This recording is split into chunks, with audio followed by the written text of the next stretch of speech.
Hola, buenas tardes a todos. Procedemos a comenzar esta quinta charla de deontología, que tenemos el placer de que esté con nosotros el profesor Macario Alemán García, que haré una breve reseña en cuanto que es doctor en Derecho y con la mención especial de doctor europeo y premio extraordinario. Es profesor titular de Filosofía del Derecho y Derecho Internacional en la Universidad de Alicante. Es asimismo director de la Cátedra Emilio Balaguer de Bioética, Historia de la Medicina y Medicina Social, que lleva una trayectoria de 2 años y desde su inicio es director de la misma. Y es un investigador que tiene varias líneas de investigación bastante importantes y bastante reconocidas, entre las cuales destacamos la línea de investigación sobre derechos de las personas con discapacidad y el paternalismo jurídico, del cual es un gran experto. Y además de ser profesor y responsable de varios cursos de bioética, tanto en el grado de medicina como en másteres de la universidad. Y sin más dilación, vamos a hacer que el profesor Macario nos explique las voluntades anticipadas desde el punto de vista, sobre todo legal, y que nos dilucide el tema. Así que, Macario, profesor Alemán, por favor. Muchas gracias. Quiero agradecer en primer lugar al Comité de Deontología del Colegio de Médicos de Alicante por su invitación, en particular pues a María Teresa Vidal, que es la responsable de esta charla.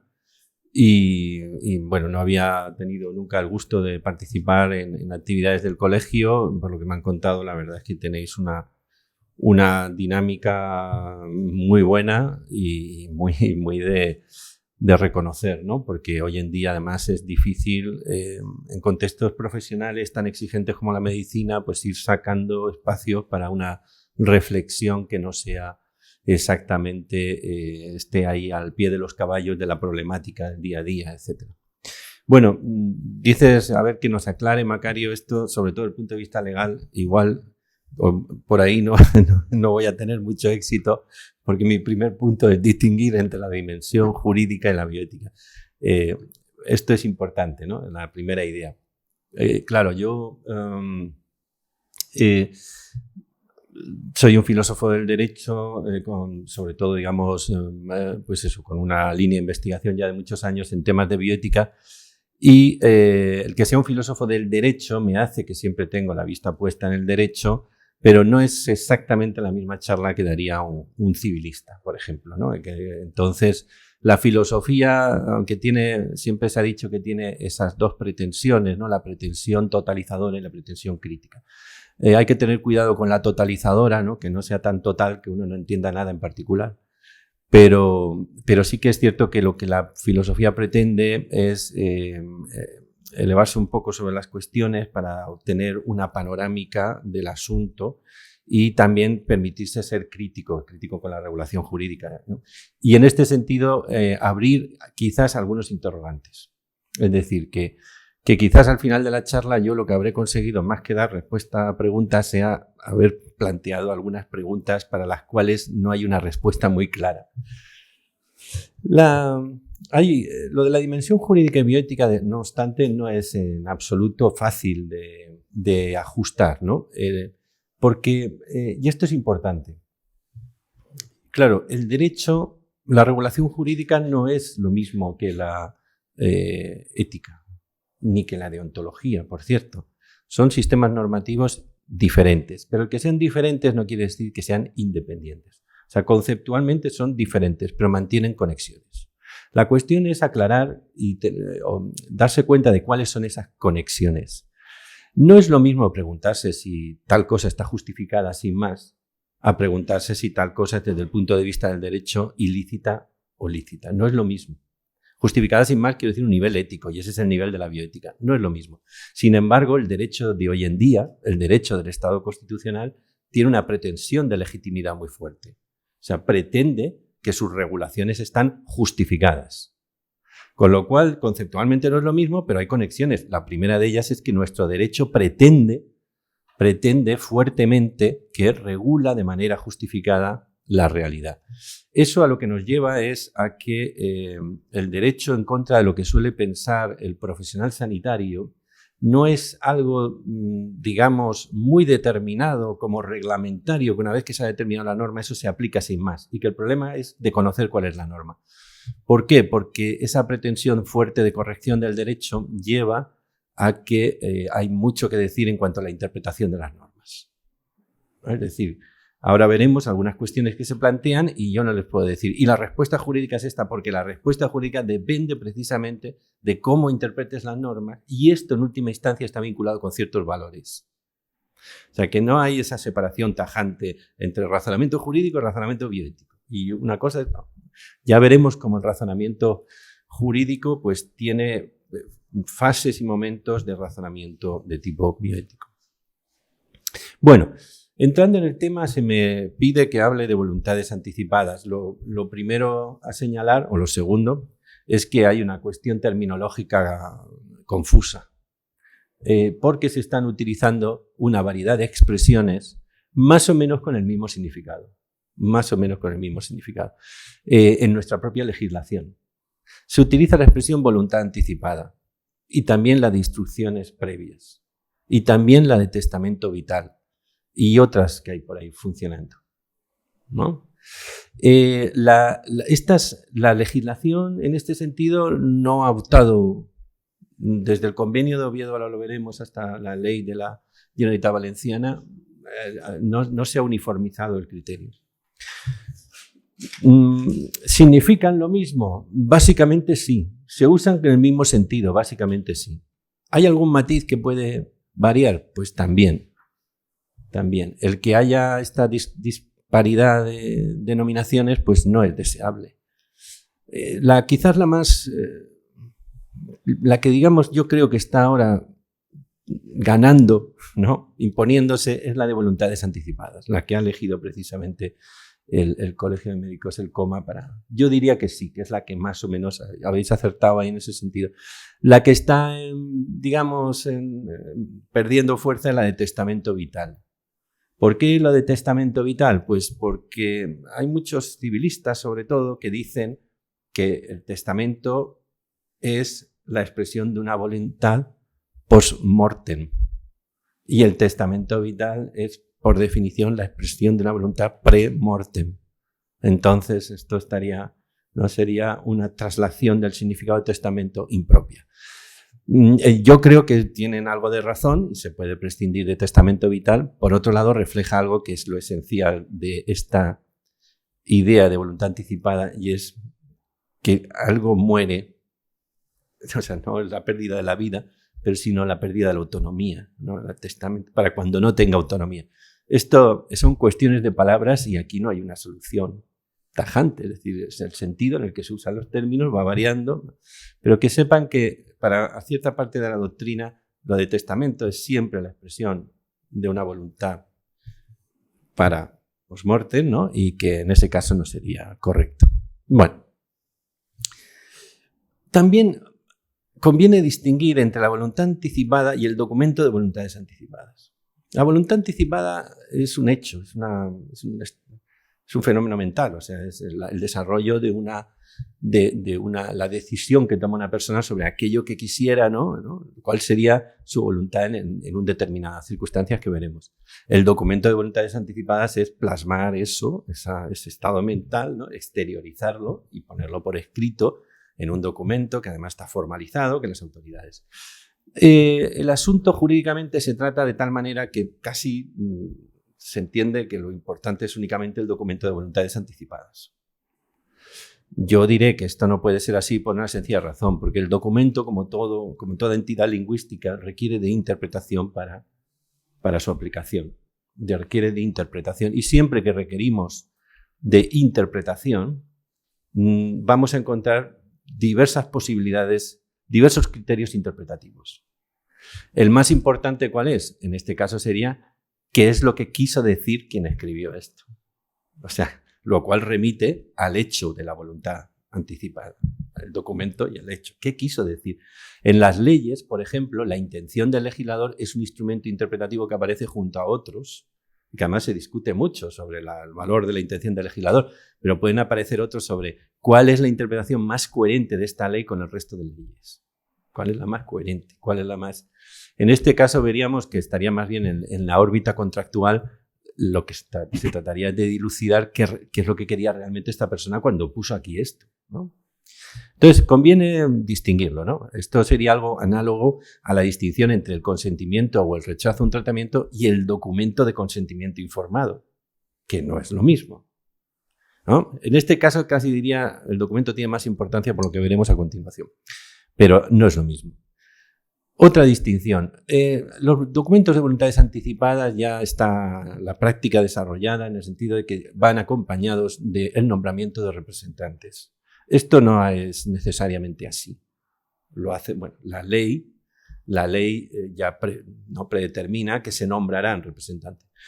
Son, digamos, dos prácticas que han ido confluyendo de forma natural por razones obvias. ¿Por qué se nombran representantes? Pues por lo que acabo de decir, porque el documento de voluntades interpretadas no deja de ser, anticipadas, perdón, un texto que requiere de interpretación. Ante dudas interpretativas, resurge la pregunta de quién decide, ante diversas alternativas de interpretación, cuál es aquella que refleja mejor la voluntad de quien escribió. Entonces, es una especie de, digamos, salvaguarda o reafirmación del principio de autonomía, ¿no?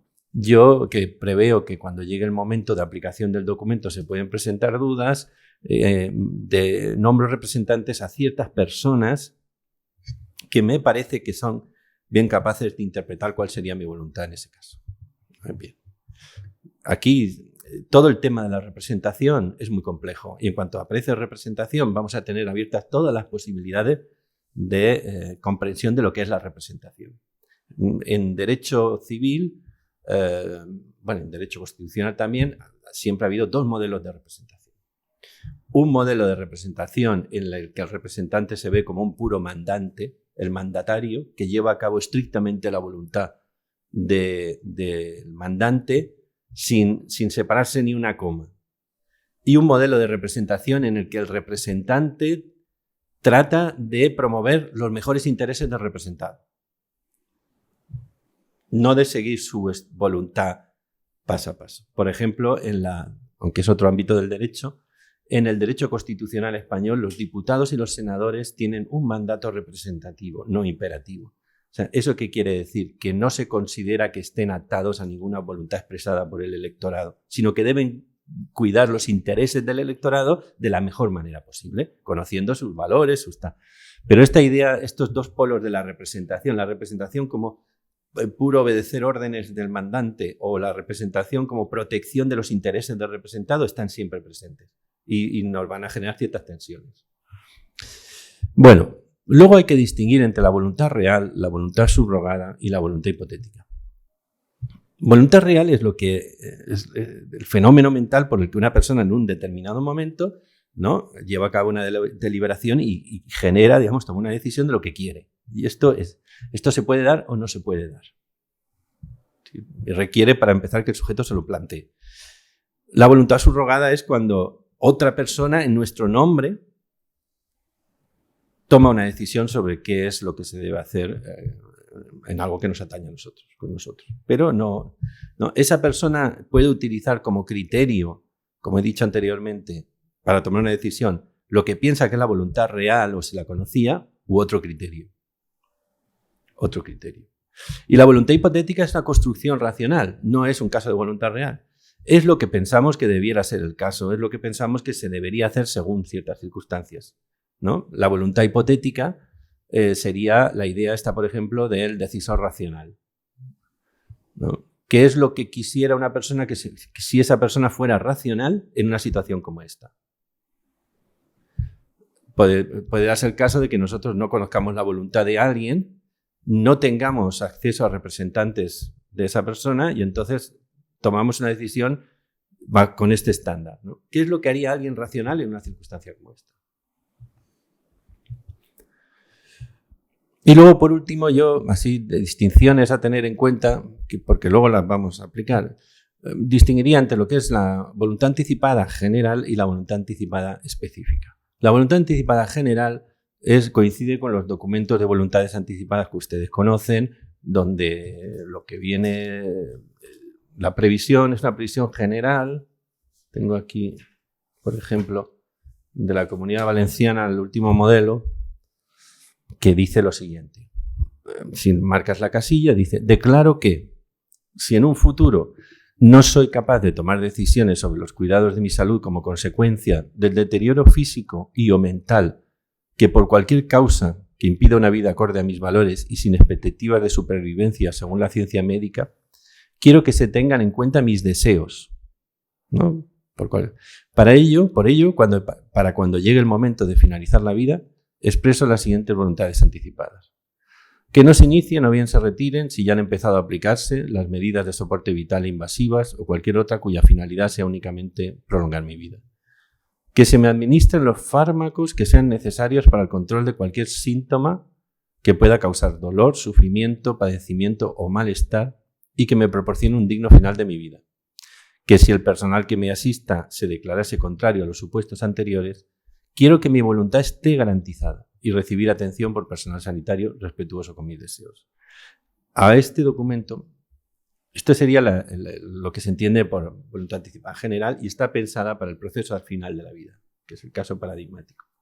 A este documento, después de la aprobación de la Ley Orgánica 3/2021 sobre regulación de la eutanasia, claro, recientísima, se le ha añadido la siguiente cláusula que también se puede elegir. Es independiente de la anterior. No se eligen las dos juntamente. Declaro que este documento tenga la consideración formal de solicitud para la prescripción de eutanasia, siempre que se cumplan los requisitos establecidos por la ley vigente de regulación de la eutanasia. ¿No? Y continúa. Esto es muy importante. Bueno, luego veremos la circunstancia concreta en la que se produce, y el problema que nos plantea. Y luego están las voluntades anticipadas específicas, que es una corriente creciente en la que se tratan de evitar algunos problemas que se conocen en la práctica médica, que ya no son vinculados al proceso del final de la vida, pero que son serios, importantes. Por ejemplo, en los casos de disfagia, cuando hay riesgo de broncoaspiración, en personas que tienen enfermedades neurodegenerativas o demencias seniles, etcétera, pues normalmente es muy frecuente que presenten un rechazo al tipo de alimentación que es la que indicada para evitar la broncoaspiración, que incluso puede llegar en los casos a una alimentación no directamente al estómago, etcétera. Hay un movimiento, digamos, que se está haciendo diciendo, bueno, se podría hacer un documento de voluntades anticipadas sobre esto, sobre si mi negativa a ser alimentado de esa manera, llegado un momento, debe ser respetada o no. Sobre esto. Claro, esas personas no están en circunstancias cercanas a la muerte. Esas personas pueden continuar tiempo indeterminado comiendo así. El problema es que no quieren y el problema, entonces, esos documentos, ¿qué nos ayudarían o qué no a las personas que están trabajando con ellos para tomar una decisión? Serían documentos de voluntades anticipadas específicas.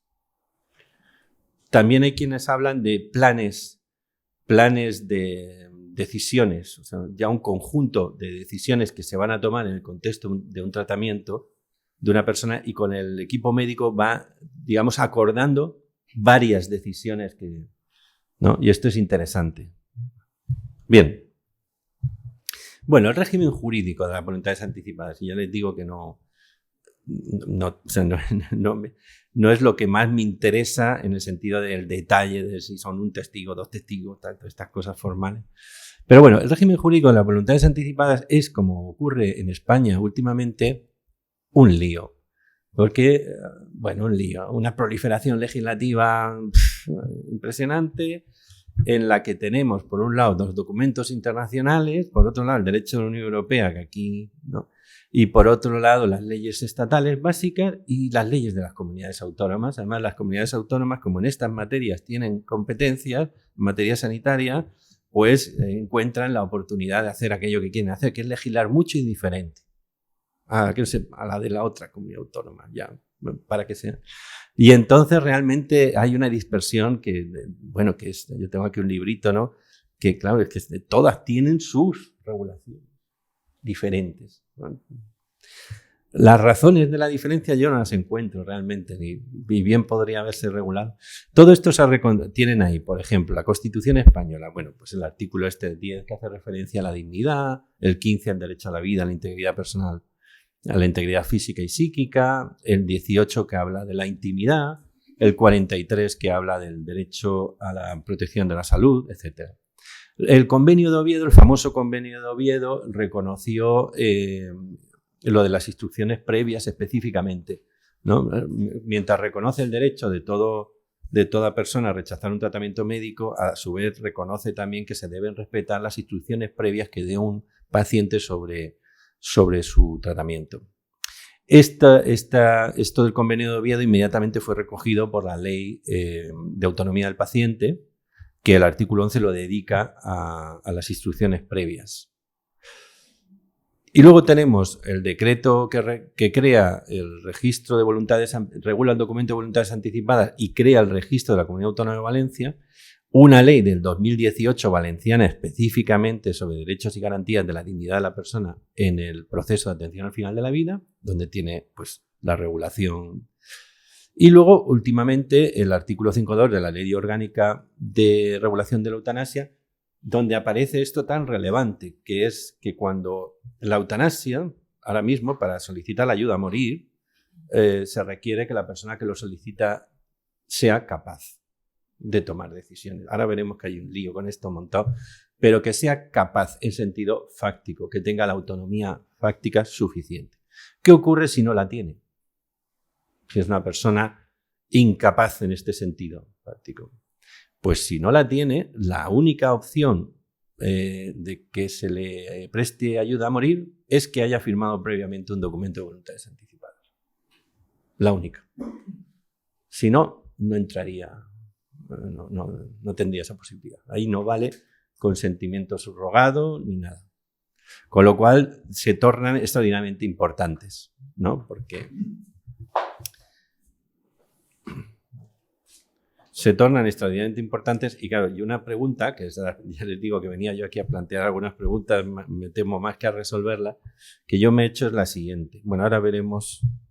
Bien, vamos a ver. Fíjense, estos son los datos, ustedes los conocen mejor que yo, pero bueno. Pues la pregunta, ¿cuántos hay registrados, no? ¿Cuántos? Y vemos que en la Comunidad Valenciana hay 30.402 en enero del 2021, es este dato. Documentos de voluntades anticipadas registrados. Esto equivale como a 6 por 1000 habitantes, más o menos. De aquí habría que tener en cuenta que hay un número importante de extranjeros que tienen también una tradición, ¿no? Y que porcentualmente los extranjeros tendrían mucha más costumbre de hacer estos documentos, porque no te saben la proporción de extranjeros que hay y qué tal, evidentemente vienen de países donde está más desarrollado. En el contexto nacional, pues unos 336.000. Bueno, esto, una población de 44 millones, no sé cuántos estamos. Estamos descendentes, pero es muy poco, realmente, es muy poco. Pero si se fijan en la tendencia es al alza clarísima. Es decir, desde 2013 al 2021, pues se ha multiplicado, ¿no? Por 2 prácticamente. Y yo creo que es previsible, con lo de la ley de eutanasia, un número muy creciente y que esto va a tener mayor importancia, una importancia creciente. Yo me pregunto, ¿qué pasa con estos 30.402 documentos de voluntades anticipadas en relación con la legislación sobre la eutanasia? En la medida en que al no tener la casilla aquella, sino más bien tenía la contraria, porque se decía en una cláusula que esa voluntad nunca podría ir contra la lex artis ni contra el ordenamiento jurídico. Y contra esto del orden jurídico iba precisamente por lo de la eutanasia.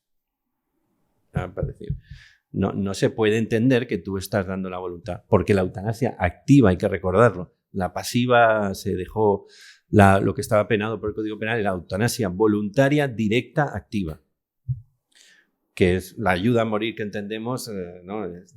Y claro, ¿qué pasa con ellos? Me imagino que muchos que eran de gente que formaba parte del movimiento asociativo de morir con dignidad, etcétera.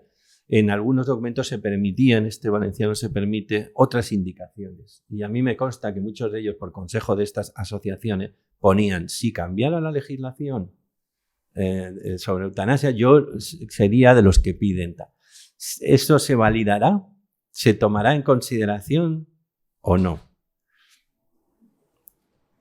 La respuesta formalista es decir, no, hay que hacerlos nuevos.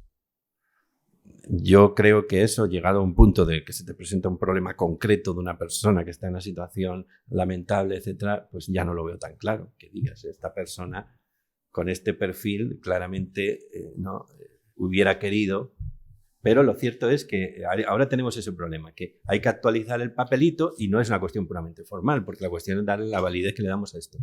En todo caso, lo que sería de esperar, y en este sentido los colegios oficiales de médicos pueden hacer de empuje, ¿no? De empujarlo, es que las autoridades estas registrales se movieran rápido, incluso para ponerse en contacto con la gente que tiene el documento y decirle, oye, mire, este es el nuevo documento, es decir, evitemos el problema, ¿no? Cuanto antes y tengamos resuelto esto. Bien, aquí tiene cuál es el fundamento racional de las voluntades anticipadas, porque darle una consideración a esto nos permite, digamos, yo creo que ver el asunto en toda su amplitud y su interés, que lo tiene y mucho. Esto que les he puesto aquí es el famoso, bueno, una representación del famoso pasaje de la Odisea de Ulises y las sirenas. Claro, fíjense, Ulises quiere oír el canto de las sirenas, pero el canto de las sirenas vuelve loco a los hombres. Entonces, si la tripulación oye el canto de las sirenas, las atraerá, la atraerá y entonces el barco naufragará contra las rocas donde se ponen las sirenas. Ulises, que en la Odisea, bueno, y en la Ilíada ya te dice siempre, Ulises el astuto, ¿no? Era muy listo y se le ocurrían siempre cosas para salir al paso, pues entonces le dice a su tripulación que lo ate al mástil. Y les dice que no le desaten a pesar de que se lo ordene. O sea, que primero lo aten y que no le desaten cuando se lo ordene. Y les hace que se pongan cera en los oídos para que ellos no puedan oír el canto de la sirena. Claro, Ulises cuando oye a las sirenas lo que quiere hacer es que la tripulación, decir a la tripulación que vaya hacia donde están las sirenas, pero la tripulación haciéndole caso al Ulises, vamos a decir, del tiempo 1, del tiempo anterior, ¿no? O sea, tomando en consideración la voluntad de Ulises, el Ulises que de antes, no hacen caso al Ulises de ahora y por tanto le desobedecen y continúan navegando. Y así Ulises es el único hombre vivo que consigue disfrutar del goce, gozar del placer del canto de la sirena y al mismo tiempo salir con vida del asunto. Bien, claro, lo que hace Ulises es atarse a sí mismo. Atarse a sí mismo. O sea, generar una dinámica por la cual él evita que en el futuro lleve a cabo un comportamiento, manifieste una voluntad que él juzga perjudicial para él. Y esta es la racionalidad de fondo de los documentos de voluntades anticipadas, tiene que ver con esta proyección que hacemos de, digamos, de algún modo, vemos nuestra vida como una vida en la que la persona que soy ahora, en este momento, quiere cerrar algunas posibilidades para el futuro del Macario del futuro. Quiere cerrar algunas posibilidades que juzga perjudiciales para él. Esto supone lo que llamaba John Elster, un filósofo muy interesante, bueno, que tiene un libro que se llama precisamente Ulises y las sirenas y una teoría de la racionalidad imperfecta. ¿Y por qué es una teoría de la racionalidad imperfecta? Porque estas teorías de la racionalidad, que yo comparto mucho y que a mí me han dado mucho juego para sostener casi blasfemamente un ámbito de paternalismo justificado, son teorías que ponen de manifiesto que la racionalidad es un modelo Y la razón humana, digamos, es una capacidad que se tiene en un grado mayor o menor y que además tiene en relación con las circunstancias mayor o menor incidencia en la capacidad de movernos, de tomar decisiones. Es decir que el hombre es un ser racional es confuso. Es un hombre que tiene la capacidad de llevar a cabo pensamientos racionales. A veces se conduce según ellos y otras veces no. La racionalidad es un modelo. Entonces, ¿qué es una teoría de la racionalidad imperfecta?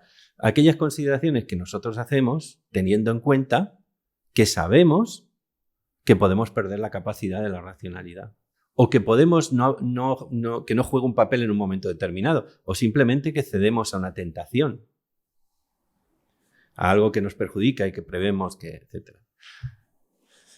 Esta es la racionalidad de fondo y no solo se aplica al documento de voluntades anticipadas, esto está en nuestras vidas. Yo diría que toda vida que ha tenido éxito ha sido gracias a un continuo juego de compromisos con uno mismo, evitando tomar decisiones equivocadas, ¿no? El estudiante que se aísla en una casa para estudiar, si fuera perfectamente racional, no debería aislarse porque él ya evitaría distraerse. Pero como sabe que no es perfectamente racional y que se puede distraer, se aísla. De esa manera hace como Ulises, ya no tiene la posibilidad de distraerse. El fumador que deja de ir a los sitios donde fumaba antes, aunque si fuera perfectamente racional, ya tomó la decisión de fumar. Pero como no es perfectamente racional, sabe que podría caer en la tentación, entonces evita, etc., ¿no? Y esto es lo que está en la idea de las voluntades anticipadas. Queremos evitar, ¿no?, que el sujeto que está del futuro, ¿no?, pues pase por ciertos peligrosos, ¿no?, como pase cerca de rocas peligrosas y naufrague en cosas que no queremos, ¿no? Y es mucho más amplia que voluntades anticipadas. Bien. ¿Cuál es el caso fácil de esto? Porque aquí lo que habría sería un espectro de casos que son fáciles y hasta casos muy difíciles que nos plantean. El caso fácil pues sería, tenemos un documento de voluntades anticipadas válido y registrado, no hay ninguna observación ahí que hacer. Claramente aplicable al supuesto, donde estamos. Como es claramente aplicable, hay una interpretación conforme entre los profesionales sanitarios y los representantes. Y el paciente no está en condiciones de expresar ni un consentimiento o un rechazo simple al tratamiento. Cuando digo simple, lo contrapongo a válido. La mera expresión de un no o un rechazo, bueno, pues ya está. Es una cosa, la expresión válida de un rechazo es otra. Está inconsciente, por ejemplo. En este caso, yo creo que es un caso fácil, que se ha de hacer aquello que disponía el documento de voluntades anticipadas. Esto no hay más. Claro, ¿cuándo vienen los casos difíciles? Los casos difíciles siempre vienen porque algunos de los principios que están detrás de todo esto, justificando estas normas más específicas, más concretas, pues digamos que, por decirlo así, alguno de ellos está tirando en una dirección contrapuesta a la sencilla aplicación del documento de voluntades anticipadas, ¿no? Y los problemas pueden venir por todos los principios. No, por el de autonomía, por supuesto, pero también por el principio de beneficencia, por el principio de justicia, por el principio de no maleficencia. Ahora veremos, ¿no?, digamos, un poco algunas cuestiones, no voy a agotarlas todas, ¿no? Pero simplemente es un poco ver la idea de cómo puedes ir moviéndote, digamos, en una dirección, y ahí es donde tenemos que saber un poco cómo pensar, ¿no? Claro, yo me centro en un tipo de casos difíciles, los casos del paternalismo justificado, ¿no? Claro, ¿qué es el paternalismo? Y esto una definición neutra de paternalismo, no peyorativa, ¿no? Neutra. Sería el ejercicio de un poder, cuando se tiene una capacidad, ¿no? Alguien tiene un poder sobre otra persona, ¿no? El ejercicio de un poder, ¿no?, de una persona sobre otra, orientada a evitarles daños físicos, psíquicos o incluso económicos a la persona sobre la que se ejerce el poder. Este sería un concepto neutral de paternalismo. Ejemplos: imponer el cinturón de seguridad en los coches bajo la amenaza de una sanción es paternalismo. Está orientado a evitar daños en caso de accidente. Es una medida de seguridad pasiva. ni siquiera evita los accidentes. Es decir, lo que evita son los daños asociados a un accidente. ¿Qué fundamento tiene? ¿Qué racionalidad hay detrás de esto? Pues la racionalidad de que quien no se pone el cinturón de seguridad corre un riesgo que de algún modo está justificado, digamos, evitárselo aún en contra de su voluntad. Aún en contra de su voluntad. Ahí y el comportamiento se muestra irracional porque es curioso que la gente, por miedo a la sanción económica, se ponga el cinturón de seguridad y, en cambio, no se lo ponga por miedo a sufrir gravísimas lesiones en caso de accidente.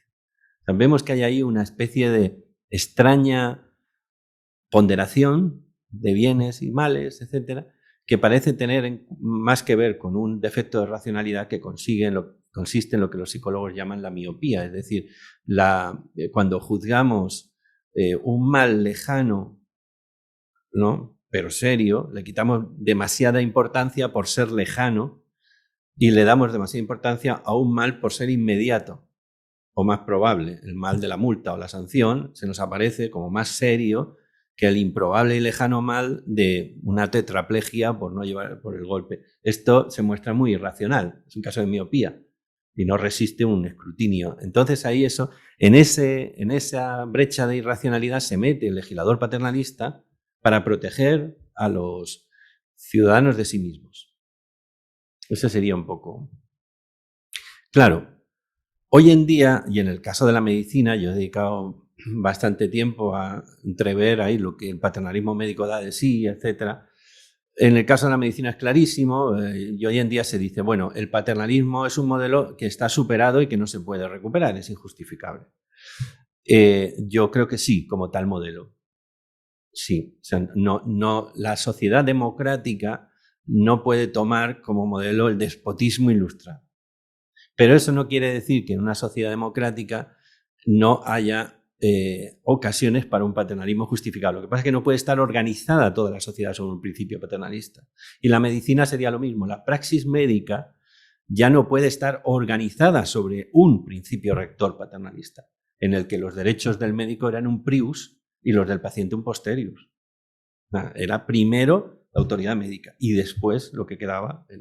Ahora, digamos, el modelo es el de la autonomía, pero la autonomía es un modelo que sin un principio de paternalismo secundario simplemente nos va a generar, digamos, resultados indeseables. Es decir, todo principio necesita su contraprincipio. Es decir, si quieren, es la idea esta de la racionalidad que hay en la dialéctica, ¿no? La afirmación de un principio de autonomía requiere la de un principio secundario que vamos a llamar de paternalismo justificado, que es el que nos permite hacer excepciones. Decía Aristóteles que la prudencia es la facultad de hacer excepciones a la aplicación de normas generales. Solo el hombre imprudente tira con una regla y la sigue con independencia de las circunstancias. Entonces, en nuestra sociedad y en la praxis médica habría un espacio para un paternalismo justificado, en mi opinión. Y ya les digo que esto me trae problemas. Claro, ¿qué ha pasado recientemente? Ya esto es lo que, digamos, un poco, voy a ir un poquito más rápido para terminar, que me estoy extendiendo de más. ¿Qué ha pasado recientemente? Pues recientemente, digamos, la tendencia es muy antipaternalista y sobre todo por el activismo en materia de derechos de personas con discapacidad, pues ha habido una serie de reformas legales a partir de la Convención de Derechos de Personas con Discapacidad que han llegado a esta ley que tienen ustedes aquí, la reforma del 2021, una reforma muy importante del Código Civil en materia de discapacidad, donde yo he sido muy crítico con la reforma públicamente, donde ha desaparecido la tradicional distinción entre capacidad jurídica y capacidad de obrar. Es decir, la idea de que todos somos titulares de derechos y obligaciones, pero no todos tenemos la capacidad de ejercerlos. Por ejemplo, los niños no la tenían y no la tenían muchas personas que se consideraban con discapacidad mental e intelectual y que habían sido incapacitadas legalmente y sometidas a tutela. Tutelas y curatelas, tutelas por representación. Bueno, a partir de esta reforma, con un espíritu en mi opinión, equivocado, pero bueno, la cosa es que se concreta una serie de reglas donde ya desaparece esta idea de que de la distinción entre capacidad jurídica y capacidad oral. Por extraño que parezca, lo quieren quitar de ahí, se quita. Yo creo que luego veremos en la praxis esto en qué queda. Y ahora mismo, personas que ni hay tutelas, y además las tutelas que estaban constituidas, pues digamos, decaen más o menos. Y la cuestión es si personas que antes no se consideraban capaces de ejercer sus derechos, ahora en principio se les considera capaces.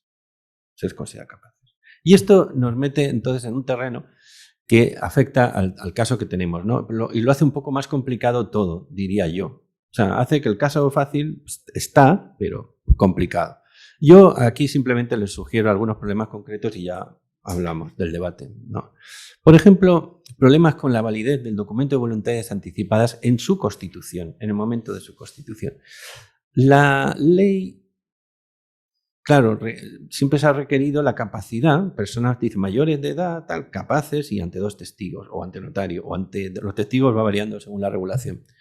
Lo que pasa es que, claro, esa noción de capacidad ya no es la de la capacidad jurídica de antes, porque se acaba de decir que eso de distinción ya no nos vale.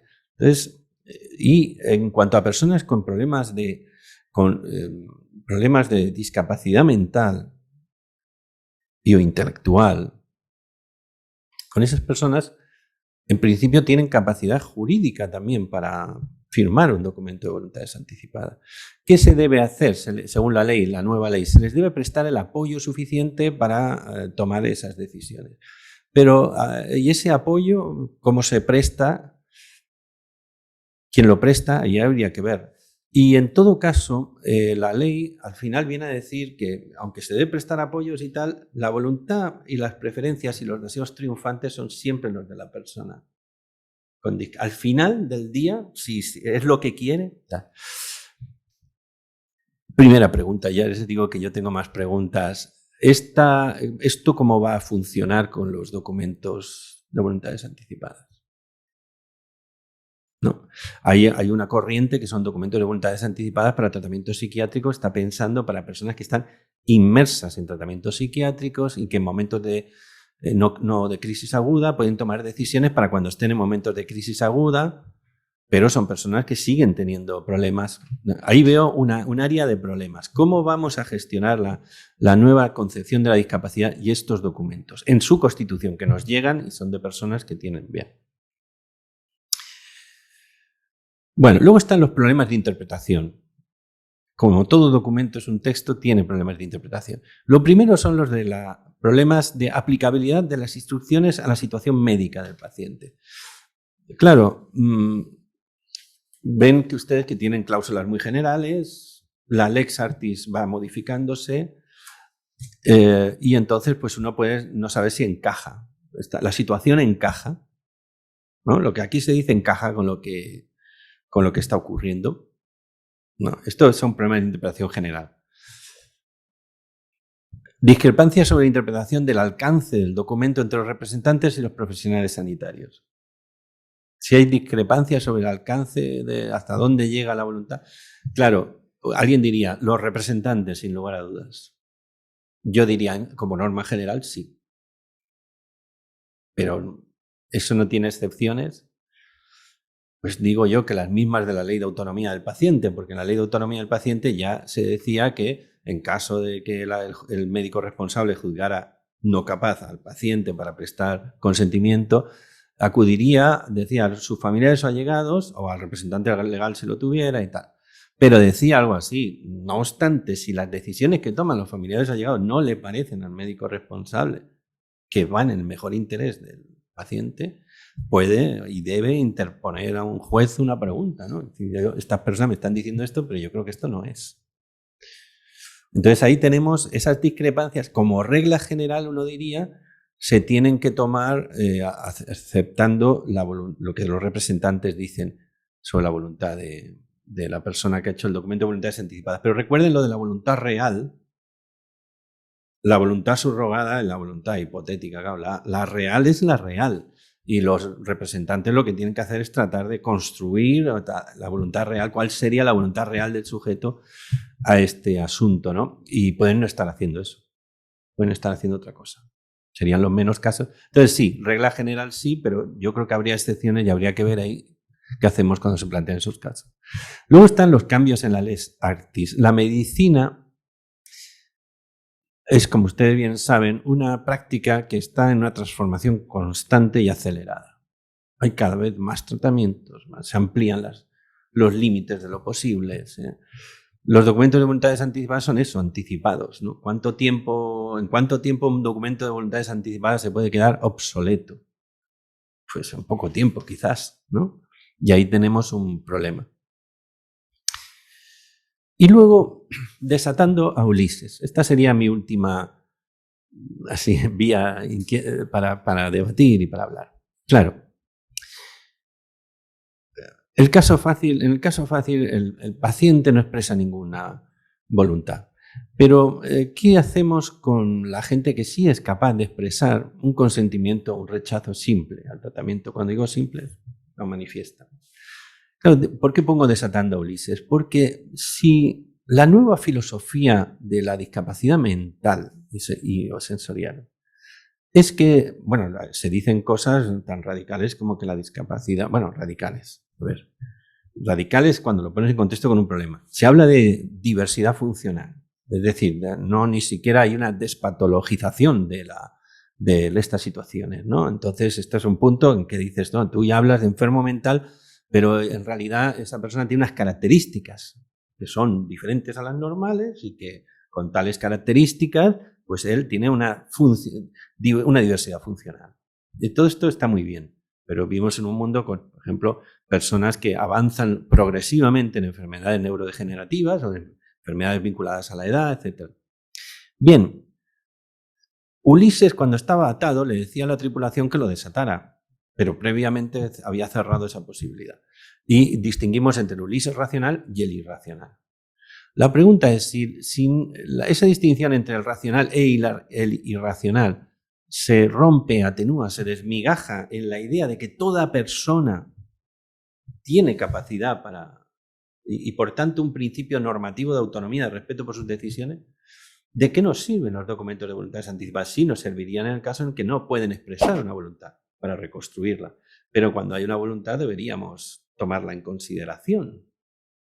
El rechazo de un anciano que no quiere la alimentación, etc. Esto no, ya no se puede decir simplemente no, es que simplemente que sepa usted que esta persona tiene demencia senil y por tanto no puede expresar un rechazo válido y por tanto seguimos haciendo lo que nos parece. Pues ya no se puede razonar así a partir de la ley. No se puede razonar así. Los documentos de voluntades anticipadas entonces sí pueden jugar un papel de reforzar la idea, ¿no? Si esta persona lo firmó, de que esta persona no quiere ser sometido a tratamientos que resultan penosos, etc. Pero también podríamos encontrarnos en discrepancias en las que, poco probable, pero imagínense que la discrepancia viene porque la persona que está en las circunstancias, digamos, de pérdida de control cognitivo tal fuerte, pues por ejemplo, no coincida su voluntad con la del documento de voluntades anticipadas. ¿Eso equivaldría a una revocación?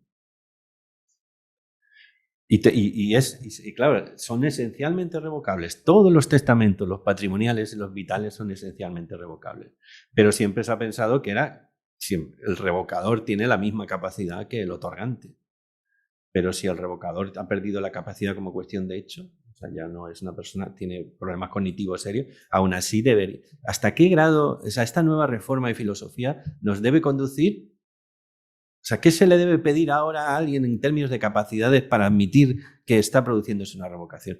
Y aquí surge todo el identitarismo en el que estamos inmersos jurídica y políticamente, en las teorías de la identidad. Porque hay quien dice que es que el problema es que la persona del caso de 80 años con demencia senil tiene una identidad diferente a la anterior. Que el otro se ha permitido atarlo, pero él se quiere desatar. Y esto ya no lo podemos conceptualizar del mismo modo que antes. Yo creo que es un antipaternalismo estricto en el que la voluntad, aún expresada simplemente, tiene peso. una cuestión de grado quizás. En mi opinión ha habido un efecto pendular y nos hemos ido a un extremo, pero yo creo que suscita algunas cuestiones que pueden ser peliagudas. Y nada más, porque no quiero hablar de más. No sé si me he pasado incluso con el tiempo. No me hemos mirado ni el reloj, o sea que fenomenal. Pues qué gracia, porque los problemas que has dicho en tu presentación eran los problemas que traía yo un poco apuntados aquí para preguntarte, pero veo que nos quedamos un poco con las mismas preguntas. Yo no sé si la sala quiere preguntar algo, pero yo voy a hacer un comentario porque realmente la última, lo que estabas comentando al final, a mí me preocupa mucho, es cierto, y estoy contigo con eso de la nueva ley donde desaparece la incapacitación desde septiembre del año 2021. Ahí hay serios problemas en cuanto a la aplicación de las voluntades anticipadas, que en el fondo lo que saco no sé si estoy en lo cierto, lo que saco así de tu explicación es un poco que al fin y al cabo es un documento que llega a ayudar, pero no es un valor absoluto. Es decir, de alguna manera la situación clínica del paciente es la situación clínica de ese paciente en ese momento determinado y por lo tanto puede variar. Y es un poco, tampoco hay un derecho absoluto, o sea, un valor absoluto de hacer caso exacto a lo que ponen las voluntades anticipadas tomadas anticipadamente. Yo me recuerdo en una ocasión, hablando también de un tema concreto, compañeros nuestros, que al fin y al cabo nuestra experiencia profesional está sujeta, como bien has dicho, a unos valores y por lo tanto una interpretación que cada persona hace a raíz de sus valores y de su práctica diaria. Claro, la idea era, había ahí un poco de discusión que decían unos compañeros, si ahí está escrito en las voluntades anticipadas, hay que hacerle caso, sí o sí. Y claro, cuando decíamos nosotros, bueno, pero la situación clínica exacta del paciente no es exactamente la que en ese momento la persona estaba tomando, ¿no? En ese contexto determinado. Por eso yo creo que uno de los problemas de las voluntades anticipadas es hasta dónde debemos de alguna manera hacerle caso. O sea, es un valor absoluto, es algo que el paciente lo dice y hay que tomarlo al pie de la letra. Bueno, es una reflexión, pero que yo creo, no sé, cuéntanos. Bueno, en términos contractuales, la teoría de los contratos descansaba en gran medida sobre un principio de autonomía. En derecho siempre se ha dicho, en el derecho privado rige el principio de autonomía individual. Claro, dice que rige en el sentido que es el primario, luego hay otros principios. Y descansaba sobre la teoría del consentimiento válido, muy desarrollada, etcétera. Entonces, bueno, o en gran medida sobre esa teoría, donde estaba claro que los otorgantes debían reunir condiciones de capacidad y luego, en el hecho del otorgamiento, no deberían concurrir circunstancias de coacción externa. Entonces, era lo que se decía, libertad en el sentido de autonomía para crear una voluntad de firmar y ausencia de coacción. Y con todo luego había, hasta en la más tradicional doctrina, había elementos paternalistas. Cláusulas prohibidas por el derecho, por ejemplo, contratos leoninos, se decía, ¿no? Contratos en los que no se ve la causa para una parte, es decir, que la parte firmante pierde demasiado sin ganar nada, se podían anular. O los contratos de los menores, ¿no? Que tenían un régimen jurídico peculiar en el que el menor podía optar a su representante entre anular el contrato o no, según le conviniera al menor. Pero ya sabía el que firmaba un contrato con un menor que corría el riesgo de que no se cumpliera el contrato, etc. Bueno, ahora, para los actos de la que no son contratos, porque no hay que contractualizar la práctica médica, creo que eso sería un error. Ahí hay que tener en cuenta que somos tributarios de una bioética norteamericana, que la influencia de Norteamérica es muy fuerte y está construida sobre una sanidad privada, donde muchas de las cosas que nosotros tomamos aquí como palabra de Dios de la autonomía tiene mucho que ver con abogados anulando contratos con instituciones sanitarias, porque aquí en el consentimiento no puso esto. Pero esa no es la lógica de un sistema sanitario básicamente público, donde la lógica es otra, ¿no? Entonces, ¿qué pasa? Claro, ¿cómo podemos entender ahora lo de...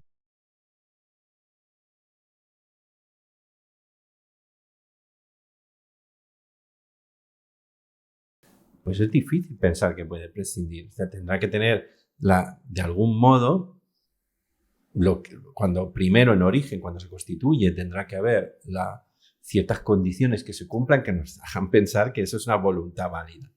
Y luego, el problema del cumplimiento, cuando llega el momento de aplicarlo, pues en el momento de aplicarlo, de nuevo, si la persona que digamos, el Ulises atado, resulta que dice cosas, ¿cuál es la relevancia de las cosas que dice el Ulises atado y si coinciden o no con el documento de voluntades anticipadas, ¿no? ¿Qué cuenta como una revocación? Lo que decía yo al final.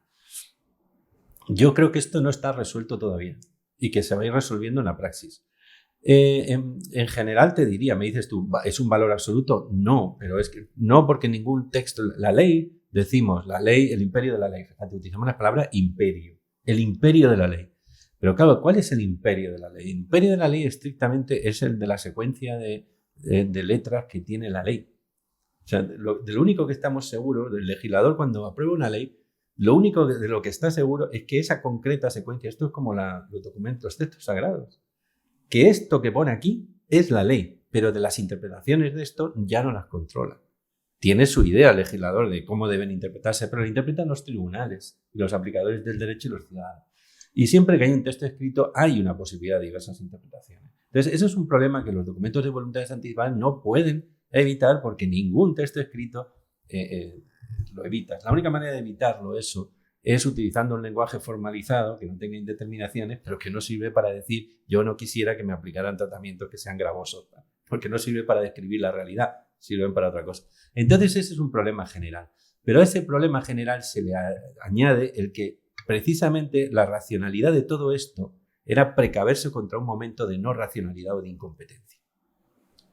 Y esto es lo que está ahora fluido, por así decirlo, en un término moderno, fluido entre el otorgante y el beneficiario, pues ya no sabemos muy bien cuál. Mi opinión entonces sería, tratando de ser prácticos, hay que seguir teniendo la idea un poco del caso fácil, es decir, en el caso en el que alguien no expresa una voluntad, los representantes están de acuerdo, y eso es muy útil, porque claro, si no lo tenemos, es muy útil. Si no lo tenemos, para empezar, la ley de eutanasia ya nos dice que no podríamos aplicar medidas de ayuda para morir. Fíjate, una persona inconsciente y tal, dijera lo que dijera la familia. No hay consentimiento por subrogación y tal. Entonces eso ya le da mucha importancia. Y luego casos en los que cuenta como un argumento para.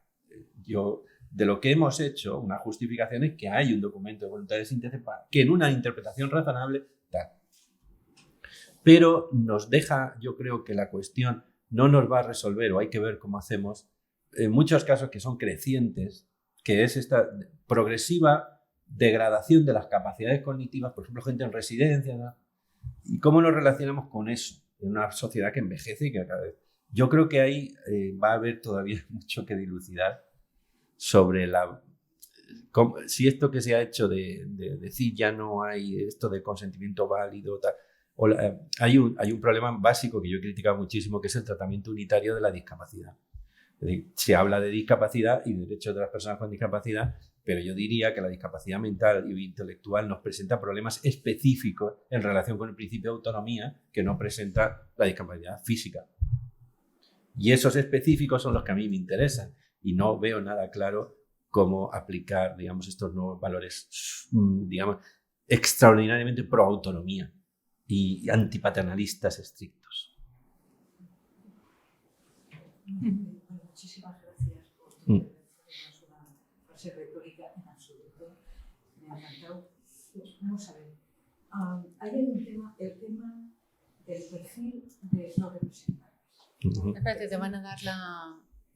Sí, que para que lo digamos. Sí, un tema que ha surgido, y además me ha surgido, bueno, porque el otro día, bueno, pues en un medio de comunicación veo que se plantea por parte, en este caso, de la Iglesia Católica, pero parece ser que algunas otras instituciones lo han planteado, es decir, digamos, de ofrecer en las propias iglesias el propio documento. El documento debe tener algunas variaciones, parece ser incluso que se ha pactado con la Consellería de Sanidad, en este caso concreto, también parece ser al País Vasco, en el cual, digamos, esto surge, digamos, después de la ley de eutanasia, diciendo que eso que no se les aplique. Eso para empezar. En segundo lugar, que habrá representantes que ofrece la propia institución y que son los que llevarán al sitio correspondiente, los que harán Claro, esos representantes que son, digamos, de la propia institución, es decir, no sé cómo conocen los valores de esa persona. Es verdad que la persona que recurre a esa institución, sea la iglesia u otra, hombre, tiene unos valores concretos y eso es así, ¿no? Los cuidados paliativos, no sé qué, porque eso está especificado, ¿no?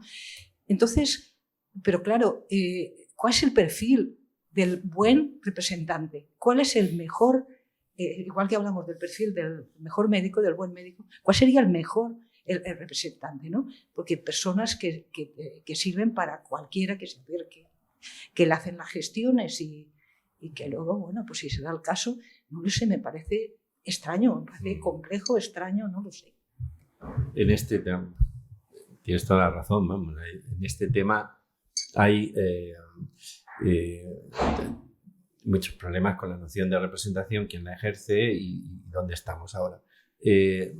Lo que se ha hecho, la reforma, tradicionalmente en España había una representación informal por parte de la familia y de los allegados. En algunos casos se había incluso organizado un poco la jerarquía, digamos, ¿no? Acuda a este y este tendría la palabra. Claro, decir tiene la última palabra, tal, pues no era tan riguroso. ¿Qué ha pasado con la reforma? Pues todo esto efectivamente está moviéndose, cambiando. Hay una cierta, diría yo, desapoderamiento de las familias en favor de... Las familias no querían esta norma, las familias que tenían, por ejemplo, yo qué sé, una persona que tenía pues, una enfermedad mental, un síndrome de Down, cuando llegó a la mayoría de edad, con mucha frecuencia, las familias iniciaban un procedimiento de declaración de incapacitación y nombramiento de tutela, ¿no? Para extenderla.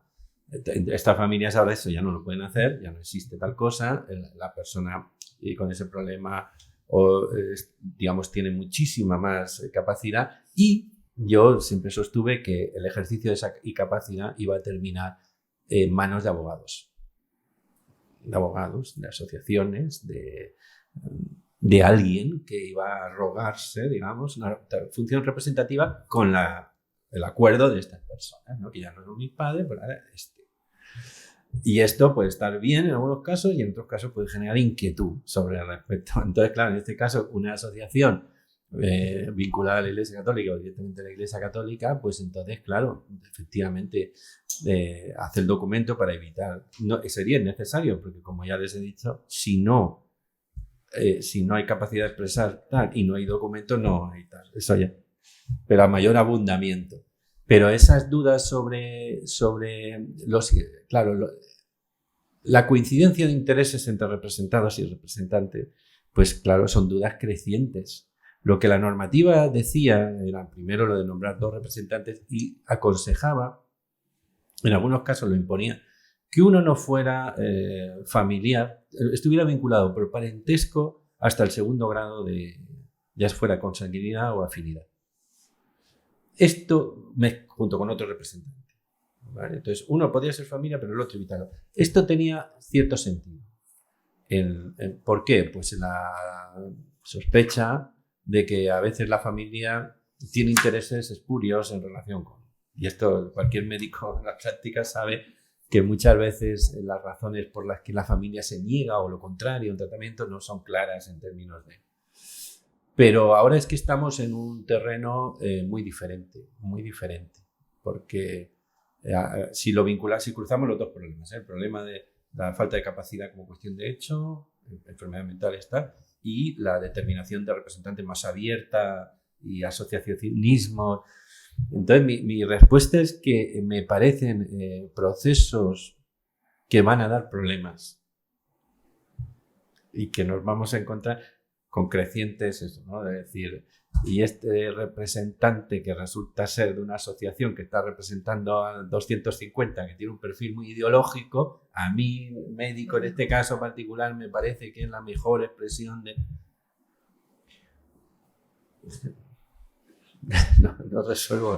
No consigo resolver ninguna de las cuestiones. Bueno, yo en definitiva no tengo ninguna pregunta. Mi pregunta es tan elemental que casi me da vergüenza plantearla después de esas bases conceptuales que ha dado, porque todos estamos de acuerdo, bueno, por lo menos una mayoría estamos de acuerdo, pero la base conceptual que ha dado en fin, voluntades anticipadas, pues ha sido extraordinaria. Esto, en una situación, por ejemplo, donde una persona alrededor de los años 2000 firmó el documento de evoluciones anticipadas y ahora, por lo que yo he entendido, recomienda repetir el esto. ¿Y dónde se repite? Porque en aquel momento el hospital nos lo facilitó, pero ahora, por eso le digo que es muy elemental mi pregunta.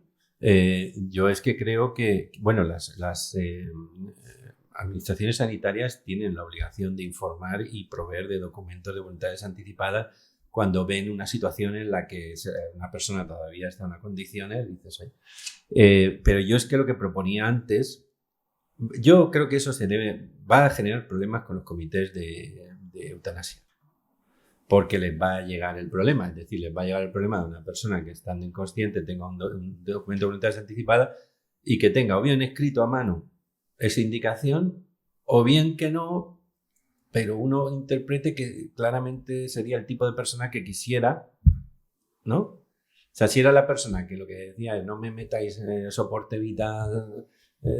El caso de Karen Ann Kinlan, que es el caso que arranca en el año 67 en Estados Unidos, todo este asunto. En ese caso es una chica que después de una fiesta consume sustancias, no sé qué, total, que tiene un colapso y entonces se queda ahí en coma y los padres son los que solicitan que se le retire un respirador artificial que ella tenía para poder vivir. Y claro, en aquel momento pues se vio, eso se decía, había los que decían que no existía la posibilidad en ningún caso de tomar esa decisión por razones religiosas, pero el argumento jurídico más general era, eso es una decisión personalísima, lo que llamamos los juristas derechos personalísimos, que son ese conjunto de derechos que solo podemos actuar en nombre propio, no por representante. Como no puede ella manifestar una voluntad, vosotros padres no podéis representarla para pedir que se quite. Después de un batiburrillo jurídico y tal, finalmente se les reconoció el derecho y basado en la idea de intimidad, que por eso digo, los norteamericanos también, que nosotros tenemos una ideología jurídica y cultural diferente y a veces las mezclamos porque nosotros no lo estamos viendo como un problema de intimidad. Estamos viendo un problema de otro tipo, de privacy. La privacy norteamericana. Bueno, ¿a dónde voy? Cuando le quitaron el respirador, mucha gente no advierte que ella siguió con vida. Siguió con vida 10 años más, que era lo que no querían los padres. No murió, pero siguió en coma.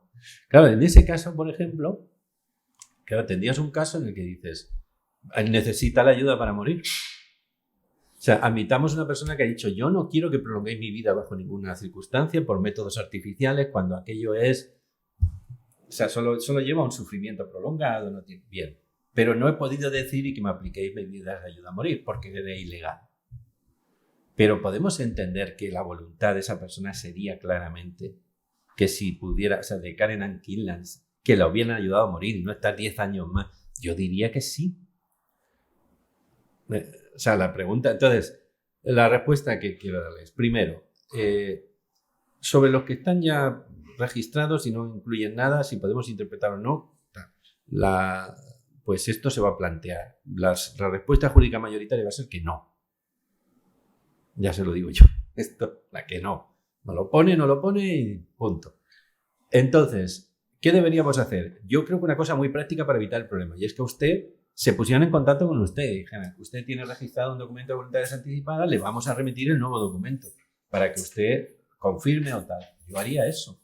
Y ahí a las autoridades sanitarias, dárselo a los centros sanitarios, que son los que tienen que repartir, los centros de salud, colegios médicos, ¿por qué no? O sea, hacer una pequeña campaña intensa, eso sería mi segunda opción.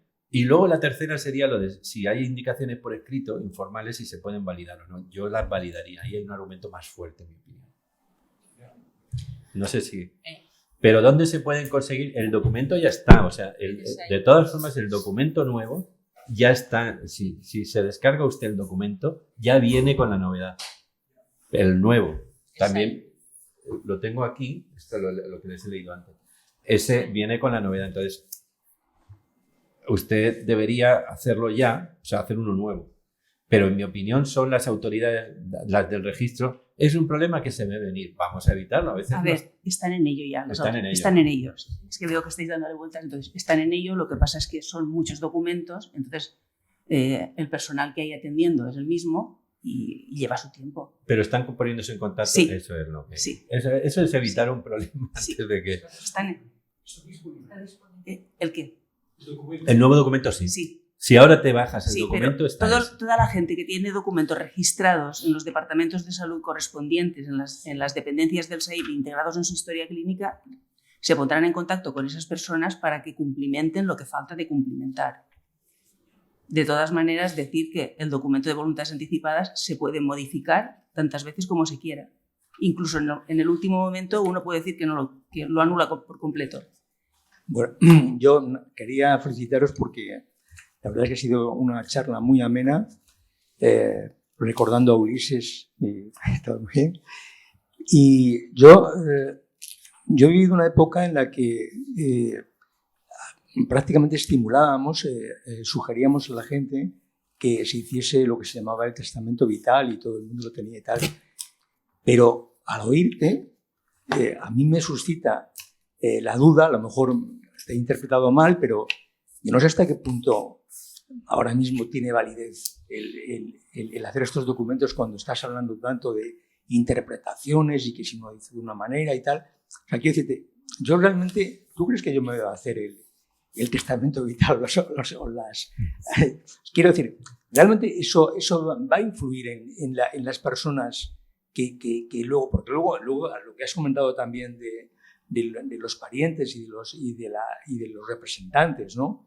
Yo no sé si también, por ejemplo, la figura que no sé si se está potenciando en los hospitales de los llamados comités deontológicos, que no solamente es una expresión de los médicos, sino también de la sociedad, porque yo recuerdo haber formado parte de los mismos, y había también psicólogos, personas del propio barrio, de la propia gente y tal, y que probablemente podían aportar una información no solamente sanitaria, sino del momento, de la situación cultural en la que vives, ¿no? Entonces, son algunas dudas que se me plantean. Y luego, bueno, para terminar, porque no quiero ser... ¿hay alguna diferencia entre que yo viva en el País Vasco, en Madrid o en Galicia sobre esta amplia legislación que hay, que parece que no es muy diferente, pero que te quería preguntar? Sí. Bueno, la primera pregunta yo claramente diría sí, es aconsejable hacerlos. Lo seguiría aconsejando. Yo creo que además hay que generar una cultura de esto. No se me entienda a mí al señalar lo que pasa es que yo señalo algunas dificultades. Esto es, como decía un autor de filosofía del derecho sobre el derecho mismo, sobre la ley, decía, entre el noble sueño y la pesadilla. El noble sueño es la idea de que el derecho siempre está determinado, los jueces lo ven con claridad y se aplica a los casos de manera que... Y la pesadilla es que el derecho nunca está determinado, los jueces se inventan las soluciones y aquí siempre hay alguien que puede discutir lo que la ley dice. Pues estamos entre el noble sueño y la pesadilla. Evitar los problemas no los podemos evitar todos, ni siquiera nombrando representantes, porque en última instancia uno puede ver una discrepancia tan grande entre la interpretación normal y la representante, que en ese sentido la profesión médica es una profesión que yo entiendo que busca desesperadamente, y lo hace a través de protocolos, busca desesperadamente encontrar, digamos, seguridad en el proceder, ¿no? Porque además, si yo me equivoco, pues capaz que suspendo a alguien inmerecidamente, pero si un médico se equivoca, pues capaz que mata a alguien y esto no tiene arreglo, pero no... El documento, lo que quiero decir es que el documento de voluntades anticipadas no va a eliminar toda la problemática sobre qué hacer, va a eliminar una gran parte. Por ejemplo, el caso fácil se ocurre con mucha frecuencia. La persona ya no está en condiciones de... Y eso es muy importante, ¿no? Incluso en esos casos te puedes encontrar con una familia que te dice que no quiere que tú le apliques la eutanasia, por ejemplo, a su padre. Y ahí hay que tener el valor de decir, yo tengo el documento de voluntades anticipadas. Hay que tener el valor de decirlo porque, como sabemos, los muertos no demandan, demandan los vivos. Entonces te enfrentas a quien te puede presentar un problema jurídico. Pero yo, por ejemplo, en tema de donación de órganos, se desarrolló una praxis que yo siempre he criticado, ¿no? Con gente que era la de convencer a la familia con independencia de lo que hubiera anteriormente, o cuando no, yo decía, si no había una oposición expresa anterior de tal, tira para adelante y no. ¿Pero por qué? Por ese miedo al conflicto, o miedo justificado en parte, o para evitarlo, para atenuarlo. Entonces sí que hay que hacerlo, y van a tener una virtualidad de resolver muchos casos, pero no todos. Y en ese sentido, lo que pasa es que lo que tenemos ahora, digamos, es una confusión creciente sobre lo que es una voluntad que debe ser respetada. Creciente. Claro, esto no mejora un documento que ya tiene sus peculiaridades al ser anterior al momento en el que se te aplica, que puede... Y sobre todo con cómo debemos considerar la voluntad de las personas que la expresan en relación con tratamientos médicos y que, sin embargo, tienen serios déficits de capacidad cognitiva, serios. Entonces, ¿y qué papel juega ese documento entonces en relación el papel de revocación? Porque decían, se puede revocar en cualquier momento, pero ¿qué cuenta como una revocación? Pues puede ser algo oscuro ahora, que cuenta como una revocación, ¿no? Porque es algo oscuro que cuenta como nada la expresión de una voluntad simple. Pero vamos, yo creo que además contribuye a cambiar una cultura que tiene mucho que ver con el tema de la eutanasia. Hay en España una cultura que es muy latinoamericana, latina, en el sentido de que a las familias les cuesta mucho tomar decisiones que supongan limitar el esfuerzo terapéutico con sus familiares. Entonces, no hablemos ya si se trata de comer o beber, que deje de alimentarse. Pues a lo mejor es lo único digno que puedes hacer con una persona. Pero que eso es una cosa, y otra cosa es que tú digas, sí, deje de alimentar a mi padre, estoy de acuerdo con eso. Pues esto a lo mejor no se puede decir, está mucho. Y el documento de voluntades anticipadas es un apoyo para todos, incluido la familia.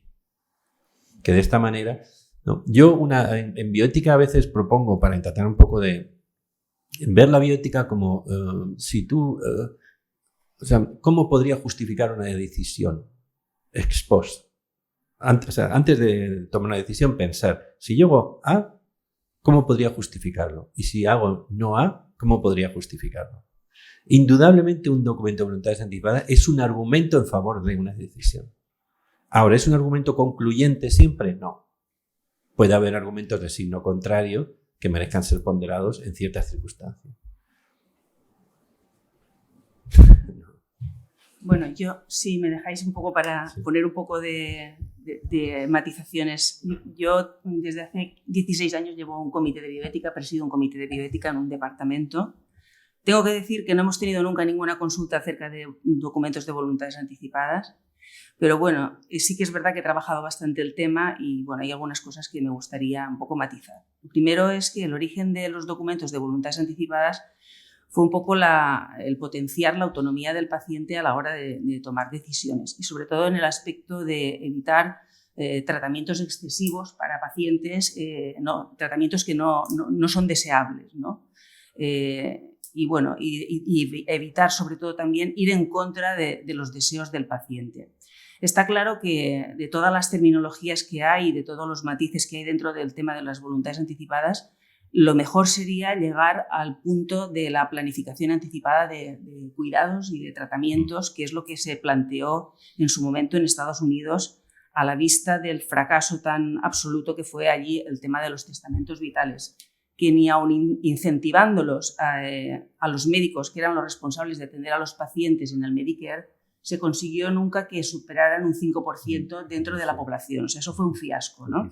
Es decir, que allí los pacientes se morían terminales en los hospitales, sometidos a tratamientos súper agresivos, incluso teniendo orden de no reanimar, eran reanimados los pacientes. Entonces aquello era un poco escandaloso, ¿no? Y por eso se sugirió en Estados Unidos llegar al concepto este de planificación anticipada de cuidados.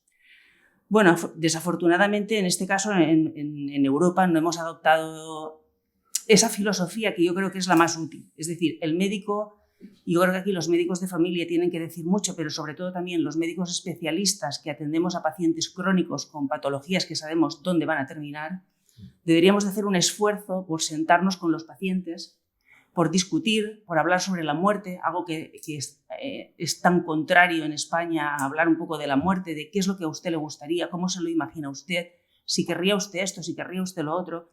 Y con esto probablemente solucionaríamos o pondríamos un poco de luz en todos estos tratamientos y en todas estas decisiones que hay que tomar en momentos.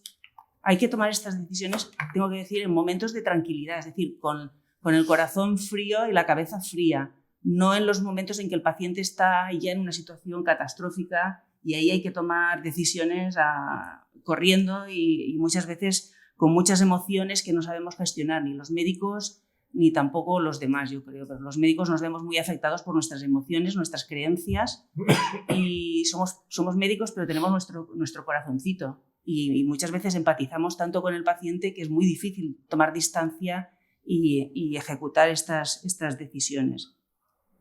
En cuanto al tema de que los documentos de voluntades anticipadas que están registrados se pueden convertir en obsoletos, sí. Recomendables, sobre todo si uno lo hace en una época muy temprana, revisarlos y actualizarlos. En cuanto a la valoración de la capacidad de hecho, que es la que hacemos los médicos, pues yo creo que debemos de actuar igual que cuando le pedimos el consentimiento informado a un paciente, teniendo en cuenta si ese paciente está en condiciones o si sabe realmente de lo que está decidiendo, lo que está rechazando, lo que está aceptando. Pero siempre hablo de que un paciente debe de tener un médico al lado apoyándole, aclarándole conceptos para que ese paciente no se vaya a un notario y firme ahí, rellene como si fuera la quiniela, cruza aquí, cruza allá y luego muchas veces no sabe ni lo que ha rellenado.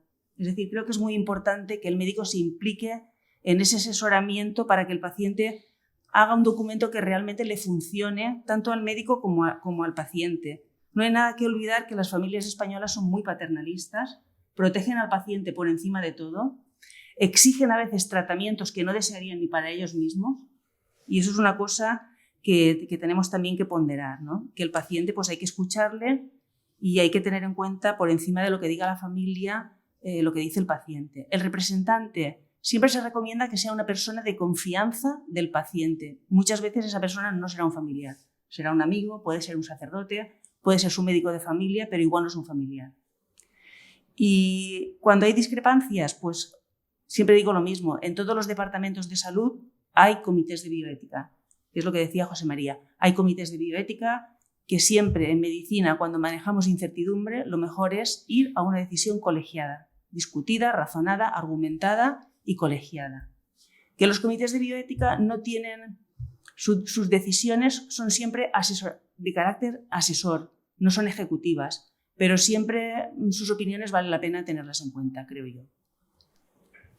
Bueno, pues estoy totalmente de acuerdo en todo lo que has dicho. Tan solo quizás con respecto a lo de... A ver, el problema ahora un poco es el quién decide. Sí. Yo estoy contigo, que a veces se nos olvida, porque si el quién decide, porque lo que dice la ley en estos casos o sea, aquí hay un cambio que hay que hacer. Se juzga la incapacidad de hecho, que es lo que hacen los médicos en la ley de autonomía del paciente y ya se hablaba. Cuando el juicio del médico no tuviera, pero se refería a la capacidad de hecho, porque en la norma a continuación te decía, o cuando estuviera incapacitado legalmente. Yeah. Entonces, pero claro, igual que antes se pensaba, el quien decide no tiene capacidad, entonces familiares ha llegado, ¿no? En cambio, el quien decide y es la forma sencilla de resolver esto. Pero ahora lo que se dice, no, hay que prestarle apoyo a esa persona para que tome la decisión por ella misma. Y claro, ¿qué pasa si en algunos casos se puede nombrar representantes? En algunos casos, pero ya muy extraordinarios, o ese es el espíritu. Incluso cuando el representante entra en contradicción fuerte y continuada, la idea es pues que decida la persona, ¿no? Y esto es lo que yo digo que nos va a plantear algunos problemas, sin duda, que todavía tenemos que asumir, ¿no? Pero vamos, yo estoy totalmente de acuerdo. Y lo del comité de bioética, por supuesto, yo creo que ahí terminan las cosas. eso ya no es un quién decide exactamente, es un qué se decide, ¿no? No es... Pero bueno, esos comités de bioética tendrán que tomar en consideración lo que estamos diciendo aquí, o sea, ellos internamente el valor del consentimiento, pero vamos, estoy totalmente de acuerdo contigo, sí, yo digamos creo que es algo bueno. Es curioso lo de Estados Unidos, efectivamente. Yo creo que hay que tener mucho cuidado con extrapolar cosas de Estados Unidos, nos confunde más. Yo en España no sé si se puede mejorar el éxito, creo que sí, en que haya más documentos. Me parece que sí, porque además, si algo nos enseña la cultura española es que cambia muy rápido, o sea, que se pasa de un extremo al otro. Entonces yo creo que la población, o sea, las enfermedades asociadas simplemente a la edad y tal, son como estas que llaman crónicas no transmisibles. Ese tipo de enfermedades nos involucran a todos y todos vamos a pasar cada vez más tiempo de nuestra vida en verdad con una capacidad menoscabada. Entonces es verdad que, y yo ahora, quien mejor puede pensar ahora mismo sobre los intereses de Macario dentro de unos años soy yo. Yo estoy de acuerdo, no otra persona.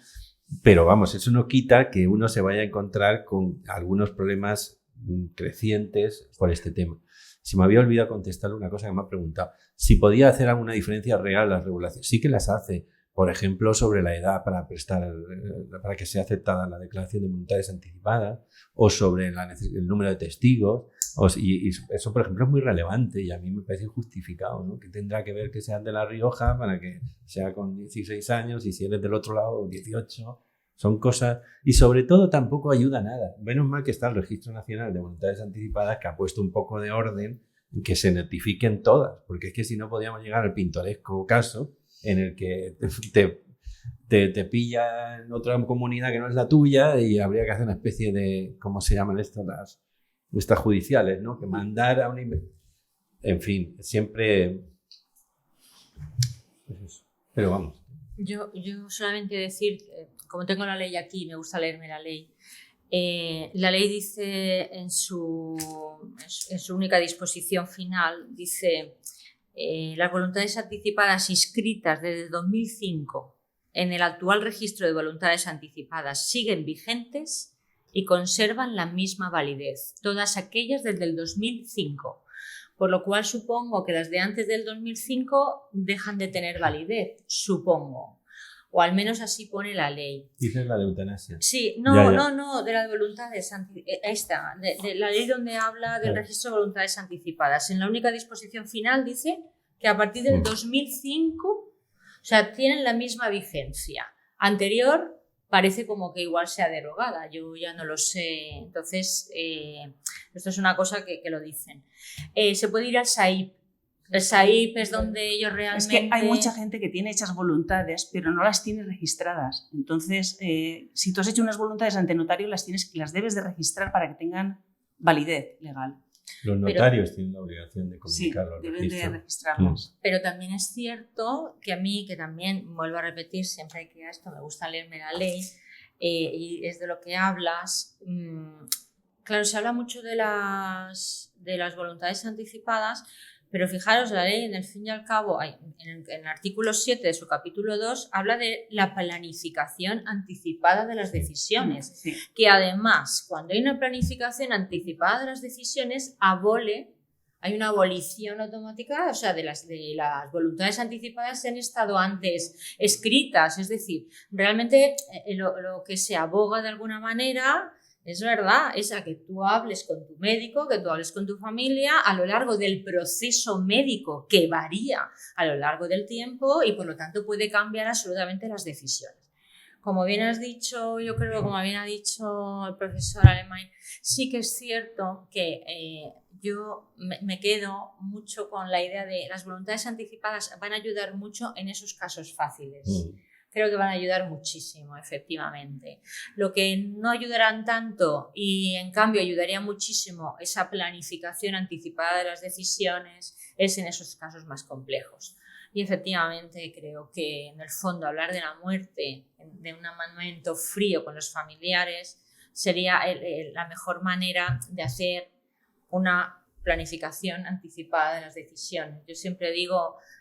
yo esto lo llego a hablar con mis hijas eran mis representantes en su momento porque saben muy bien lo que yo quiero y deseo hoy, que estoy bien y que estoy sana. Y sí que creo que la sociedad de alguna manera debe de cambiar y debe de hablar de esto y de la muerte, porque al fin y al cabo la enfermedad es un proceso, no es un estado concreto en un momento dado, sino muchos de ellos es un proceso a lo largo de la vida del personal. ¿Con qué te quedarías? Un pequeñito, ¿nos dirías algo, Macario, para terminar? Bueno, pues a ver, yo creo que las observaciones que habéis hecho, estoy totalmente de acuerdo, muy pertinente. Lo de la planificación, al final se tiene que constar por escrito también para otro momento, son como más complejas. Yo tengo cierta desconfianza sobre esas por ver por cómo se ha gestionado lo de los consentimientos informados. Que hay una entre la praxis del consentimiento informado y lo que pensábamos que iba a ser, entonces esto ya es ir más allá, ¿no? Ya. Un médico que se sienta, tú, tal. Los consentimientos informados ya sabemos todos. Bueno, en todo caso, yo, digamos, un poco en síntesis de lo que yo he querido transmitir aquí, me parece una herramienta muy útil en un mundo cambiante como el nuestro, en el que, sin lugar a dudas, ha habido un empoderamiento de la persona, el principio de autonomía, todos, ¿no? Pero yo siempre digo, cuidado, porque lo de la excepción confirma la regla, este tópico, ¿no? Que es muy interesante pensar por qué, tiene varias interpretaciones, pero tiene una interpretación muy sencilla, nunca se habla de excepción sino por referencia a una regla, ¿no? Esa es la más sencilla, una interpretación conceptual, pero tiene una interpretación que no es conceptual sino valorativa. Ninguna regla seguida de forma absoluta, ¿no? Produce siempre buenos resultados, es decir, termina produciendo resultados muy perversos. Entonces, por eso la excepción confirma la regla, quiere decir que la hace razonable. Entonces, el principio de autonomía, para que sea razonable, no puede hacer desaparecer consideraciones, ¿no? Que tienen que ver, por ejemplo, pues, con lo que supone lo que se está diciendo, etcétera, y consideraciones sobre la capacidad real que tiene la gente. Y yo, pues eso, un poco mi mensaje sería decir cierta prudencia en orden a que ahora pues, evaluemos la capacidad de la gente y veamos qué consecuencias tiene y no simplifiquemos, digamos, bueno, como hay una voluntad expresada, ya está. Es simplemente eso. Y agradecerles muchísimo su atención y esta invitación. ¿Alguna cosa, Adela? No. Bueno, pues nada, muchísimas gracias por vuestra atención a todos.